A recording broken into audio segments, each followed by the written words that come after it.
6.3 मध्ये practice set 6.3 मधलं 2 नंबरचं एक्झाम्पल आहे. ते एक्झाम्पल आपण पाहतोय कशामधलं, मोड एक्झाम्पल. आपण मोडचा कन्सेप्ट अगोदरच्या लेक्चर मध्ये पाहिला होता. आता त्याच मोडवरला एक्झाम्पल इथे आणखीन एक प्रॅक्टिस म्हणून आपण घेत आहे. काय आहे बरं example, electricity is use some family is shown in the following table. खालील दिलेला जो काही तक्ता आहे, जी सारणी आहे, जो चार्ट आहे, यामध्ये तुम्हाला काय दिलेलं आहे, काही फॅमिली आहे तर त्या काय करता आहे, तर इलेक्ट्रिसिटीचा यूज करते आहे आपल्या घरांमध्ये. तर ती युनिट मध्ये दिलेली आहे तुम्हाला 0 ते 20 या 20 ते 40 युनिट, 40 ते 60 युनिट, 60 ते 80, 80 ते 100 आणि 100 ते 120 असं तुम्हाला दिलेलं आहे. आणि त्या फॅमिली सुद्धा दिलेल्या आहेत, कोणत्या फॅमिली कितीपर्यंत त्या ठिकाणी युज करता येतात. ठीक आहे. मग प्रश्न विचारलेला आहे, find the mode of for the use electricity. आता हा मोडचा प्रश्न विचारला की तुम्हाला एक गोष्ट सांगितली होती अगोदरच मीडियन काढत असताना, की बा जर का तुम्हाला एक्झाम्पल पहिले दिसलं तर तुम्हाला लगेच क्लिक झालं पाहिजे की हा प्रश्न कशातला आहे, स्टॅटिस्टिक्स. दुसरा प्रश्न काय पाहायचा की सगळ्यात शेवटचं लाईन वाचायची की आपल्याला करायचं काय आहे. ठीक आहे. मग तिसरं आपण स्टेप सांगितली होती की बा त्या ठिकाणी काय करायचं, हायेस्ट फ्रिक्वेन्सी शोधायची. ठीक आहे. आता इथे आपल्याला काय करायचं आहे, हा चार्ट जो दिलेला असतो तो आपण उभ्या पद्धतीने लिहून घ्यायचा. ठीक आहे. तसा नाही लिहिला तर काही फरक पडत नाही, याला असंच अशा पद्धतीने आपण लिहू शकतो. पण इथं लिहिताना आपलं कन्फ्युजन होऊ नये म्हणून आपण त्याला पुन्हा उभं राईट करायचं. ठीक आहे. क्वेश्चन तर ऑलरेडी तुम्हाला असा असेल, उभा लिहिताना तुम्हाला काही तो फक्त एकदाच लिहावा लागणार आहे ना. ठीक आहे. बघूया आपण काय करायचं आहे. पहिला जो आपला चार्ट असतो तो आपण जशाच्या तसा लिहून घेऊ. आपण काय आहे दिलेलं आपल्याला, use of electricity. Use of electricity. आणि इलेक्ट्रिसिटी कशात यूज केलेली आहे, तर ती युनिट मध्ये. कशामध्ये आहे, युनिट मध्ये आहे. ठीक आहे. ओके. त्यानंतर दुसरा जो कॉलम आहे, आता बघा 2 किंवा 3 कॉलम तयार होणारच असतात. पहिले आपण यूज ऑफ इलेक्ट्रिसिटी लिहून घेऊया. 0 ते 20, 0 ते 20, 20 ते 40, 40 ते 60, 60 ते 80, 80 ते 100 आणि 100 ते 120. आता हे ऑलरेडी आपल्याला माहिती दिलेली होती म्हणून आपण ही तर रिटर्न केलेली आहे. बरोबर आहे. आता इथे 2च चार्ट करायचे आहे असं आहे. ठीक आहे. इथे 2च चार्ट तयार करायचं, कारण मोड बनवत असताना 2 चार्ट होतील किंवा 3 होतील.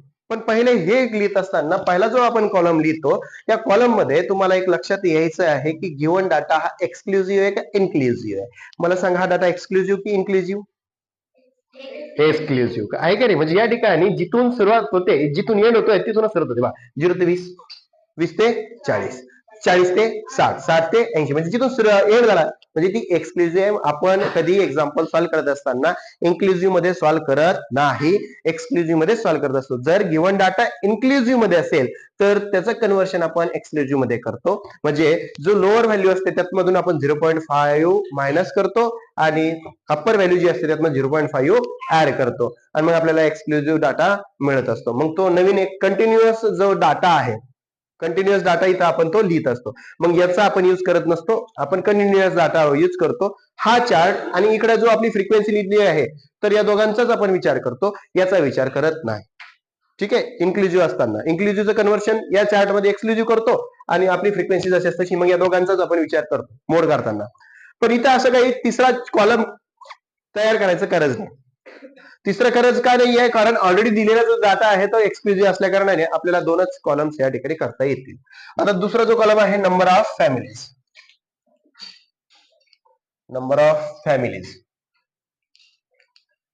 आता नंबर ऑफ फॅमिलीज ज्या दिलेल्या आहेत तसेच तसे आपण याच्या समोर व्हॅल्यू देऊ. 0 ते 20 च्या दरम्यान आहे 13 फॅमिली, 20 ते 40 च्या दरम्यान आहे 50 फॅमिली, 40 ते 60 च्या दरम्यान आहे 70 फॅमिलीज त्या ठिकाणी युनिट्स युज करत आहे. 60 ते 80 युनिट हे 100 फॅमिली त्या ठिकाणी युज करत आहेत.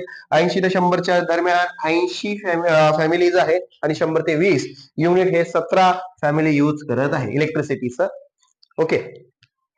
जेव्हाही असं काही दिसलं तर तुम्हाला मी अगोदर सांगितलेलं आहे, आपण क्वेश्चन घेतला, पाहायला, तो स्टॅटिस्टिक्स मधला होता. एक्झाम्पल पाहिलं कशाचा आहे, मोडचा आहे, मोड काढायचा आहे. मोडचा फॉर्म्युला आपल्या डोक्यात लक्षात आला आणि 2 आपण कॉलम लिहिले. आता आपल्याला काय करायचं आहे, अशा पद्धतीने जेव्हा आपल्याला मोड हा शब्द लक्षात आला रे आला तर जी काही फ्रिक्वेन्सी दिलेली असते त्या फ्रिक्वेन्सी मध्ये हायेस्ट फ्रिक्वेन्सी वाला कॉलम पकडायचा, रो पकडायची. त्याला मॉडेल क्लास म्हणतो आपण. मला सांगा बरं, या ठिकाणी हायेस्ट फ्रिक्वेन्सी कोणाची जास्त आहे? 100 आहे. बघा बरं, 13, 50, 70, 100, 80 आणि 17 यापैकी सगळ्यात मोठी जी व्हॅल्यू असते त्याला आपण हायेस्ट फ्रिक्वेन्सी म्हणू. त्याला आपण काय म्हणत असतो? F1. काय म्हणू आपण? आणि त्याच्या वरची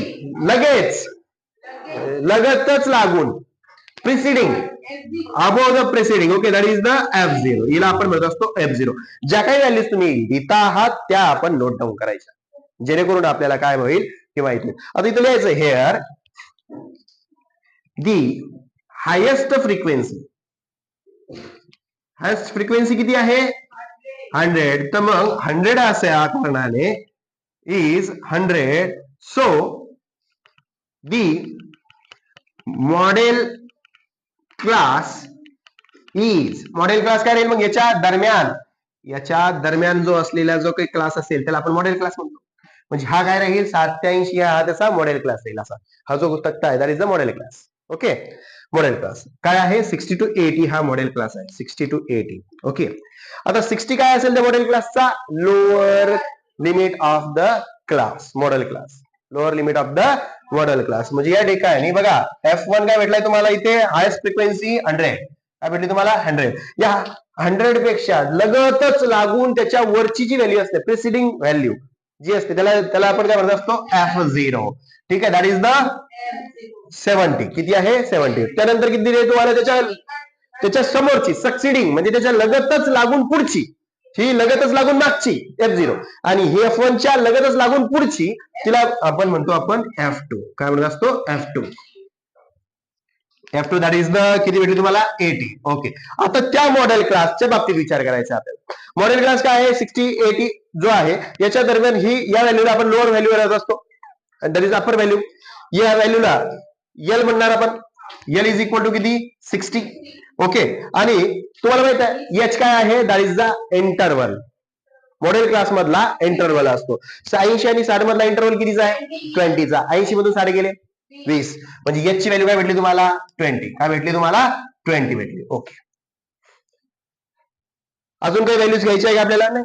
आता आपल्याकडे फॉर्म्युला आहे मोडचा फॉर्म्युला लिहिणार आपण. Mode is equal to L plus in bracket F1 minus F0 upon twice of F1 minus F0 minus F2 bracket complete into H. बरोबर आहे. चला, mode is equal to L ची लोअर व्हॅल्यूज काय रे? या model क्लासची lower values काय? 60 आहे, ती लिहिली आपण. 60 प्लस L झाला आपला F1. What is value of F1? आता इकडे बाहेरचं काम नाही आपल्याला, ऑलरेडी आपण लिहून घेतलं. F1 किती आहे?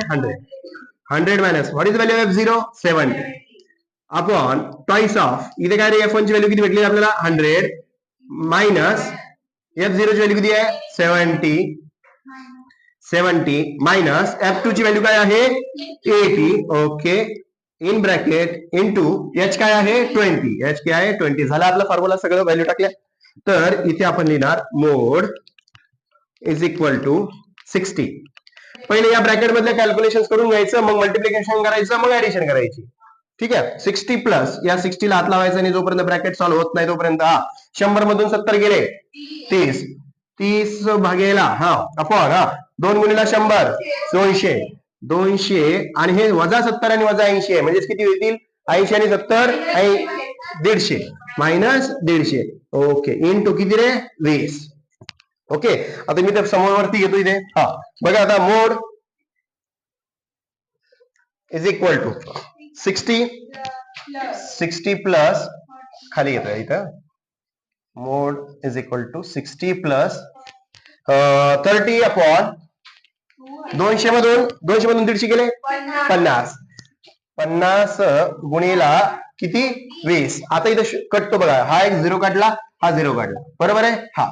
आता बघा 5 × 30 इथं 6 आले. ठीक आहे, 6 × 2 12. म्हणजे मोड भेटते तुम्हाला. Mode is equal to 60 plus 6 × 2 that is the 12. So mode is equal to 72. तर 72 युनिट या ठिकाणी यूज झालेले आहे. ठीक आहे, 72. The electricity use in the family is 72 unit. लक्षात आलं? समजलं सगळ्यांना? ओके. यावर तुम्हाला दुसरे एक्झाम्पल सॉल्व्ह करता येईल समोरचे.